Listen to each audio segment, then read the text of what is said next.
exclusiva o tenia que donar classes en l'institut i després vindre a l'Ajuntament. No n'hi ha unes mitges tintes ahí. Entonces ha estat aguantant, per desgràcia, quan se fa els pressupostos se fan perquè siga per tot l'any, per desgràcia el mare falta en febrer i bueno, d'ahir hasta ara ha estat intentant salvar d'una forma, que ho dic clar, inadequada i no correcta, ha estat intentant salvar el tema.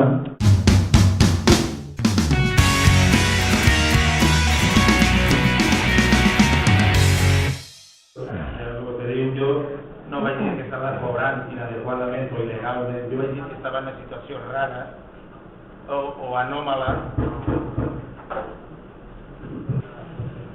Estava en una situació rara o anòmala que ho considerava jo perquè realment no estava.